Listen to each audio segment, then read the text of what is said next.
Alors voilà, vous connaissez vos discours, vous savez à qui ils s'adressent, vous savez ce que vous en attendez.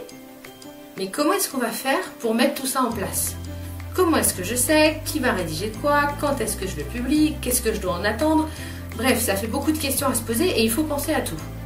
Et bien pour ça, vous avez un outil qui va énormément vous aider. On parle ici du planning de publication. Attention, le planning de publication, ce n'est pas le calendrier de publication. Le calendrier de publication, c'est réellement ce qui va être rédigé et quand est-ce que ça doit être posté. Le planning de publication, c'est l'idée, c'est la vision que vous avez pour vos communications. Nous allons donc travailler ici les emplacements des contenus, les messages qui vont être diffusés, les CTA et les métriques, parce qu'on réfléchit toujours aux métriques, question de principe. L'objectif de ce planning de publication, c'est vraiment de pouvoir déléguer cette tâche de rédaction de contenu, de publication de contenu à un professionnel et qu'il reste dans la lignée de ce que vous avez décidé. Allons découvrir. Pour organiser et planifier ces publications, voici un outil que je vous propose d'utiliser. Donc l'objectif de ce planning de publication, c'est de poser les bases de ma communication. Pour cela, je vais conserver la même méthodologie de travail et je vais reprendre mon objectif utilisateur. Pour ceux qui n'ont pas encore eu le temps de voir la vidéo sur les objectifs utilisateurs, nous parlons ici des 4 grandes catégories d'objectifs qui sont liés au cycle d'interaction des utilisateurs. Je parle donc de faire connaître, faire aimer, faire agir et faire parler de ma marque. Ce sont 4 grandes catégories d'objectifs sur lesquels je vais travailler. Les objectifs posés, je vais y associer des objectifs de conversion. Autrement dit, des choses très concrètes que je veux mettre en place. Ces objectifs de conversion seront mis en place différemment en fonction du persona auquel je m'adresse. Concernant les objectifs de conversion et les personas, vous avez également des vidéos explicatives. Une fois ces 3 colonnes remplies, ces 3 colonnes ayant déjà été travaillées en amont, je peux me poser la question du levier digital qui sera utilisé, car peut-être que j'ai déjà réfléchi à certaines typologies de campagne. Il est possible que vous n'ayez pas encore réfléchi à des typologies de campagne, que vous n'en soyez pas encore à cette construction de campagne avec les leviers digitaux que vous allez utiliser. Très bien, cette colonne est donc optionnelle pour vous. Passons maintenant aux informations. Vous allez reprendre les informations que vous avez identifiées lorsque vous avez construit vos discours de marque. Et donc ici référence à la vidéo précédente. Les informations et les éléments de langage dont j'ai parlé vont me permettre de poser la base de ce que je vais raconter. Mais pour le construire et pour que ça devienne concret pour moi et mes équipes, je vais avoir besoin d'aller plus loin et de poser plus d'éléments de travail. Je vais donc aller réfléchir à la fréquence. Poser la question de tous les combien cette information a besoin d'être entendue par mes personas pour réaliser tel objectif de conversion.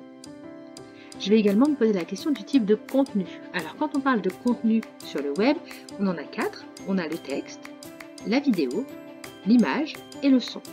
Mais ces 4 types de contenus peuvent faire un nombre de formats colossal. Mais ces types de contenus vont vous permettre de faire plusieurs types de formats. La web série, vous avez l'infographie, vous avez l'article, vous avez le post sur les réseaux sociaux, vous avez la photo qui veut tout dire sur Instagram, etc., etc.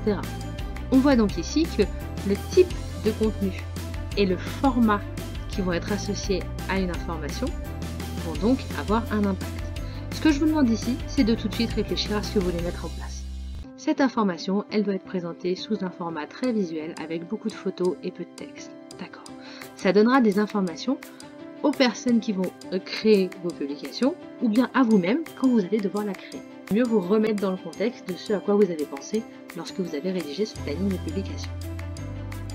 Et enfin, je vais vous demander de travailler au relais de communication, c'est-à-dire qui va pouvoir parler de mon message, qui va pouvoir être intéressé par ce que j'ai à dire et comment est-ce que je vais pouvoir le solliciter derrière.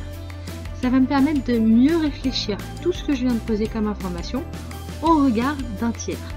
C'est-à-dire c'est parce que moi je pense être le mieux, c'est est-ce que ce que je suis en train de construire correspond et à mes personas et à mes influenceurs. Ce planning de publication, on peut rajouter des colonnes. Je vous ai proposé la version la plus simple, voici la version plus complexe. Dans la version plus complexe, vous allez pouvoir rajouter des informations comme l'auteur de la publication, le créateur du contenu, le responsable de publication et le statut de la publication. Vous voyez bien qu'en fait là on commence à travailler sur des équipes plus grosses où il va y avoir quelqu'un qui va l'écrire, quelqu'un qui va peut-être faire les visuels, quelqu'un qui va être en charge de publier, et pour que tout le monde soit informé, on va mettre en place le concept de statut en cours de réalisation, en cours de publication, publié, etc. etc. Également associer les informations à une campagne à laquelle j'ai déjà réfléchi. Et on en revient donc ici à la notion de levier digital dont je vous avais parlé et que je vous avais dit de me laisser de côté. Vous voyez donc que vous pouvez rajouter autant d'informations qu'il est nécessaire pour vous. Le planning de publication a vraiment pour objectif de poser les bases de ce que vous allez mettre en place. En parallèle de la fréquence, on peut également imaginer à la fin de ce planning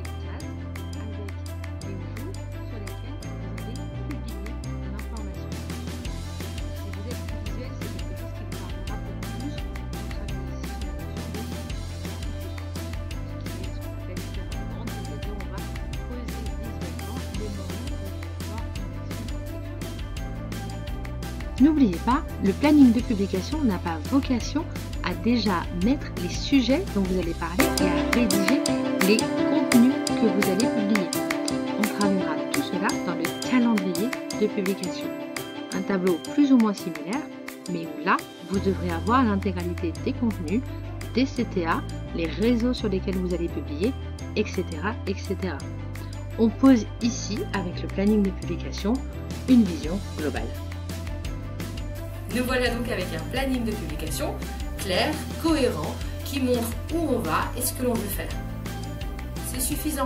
Allez chercher ensuite un spécialiste pour le mettre en œuvre. Vous ne pouvez pas tout faire. Vous avez déjà votre marque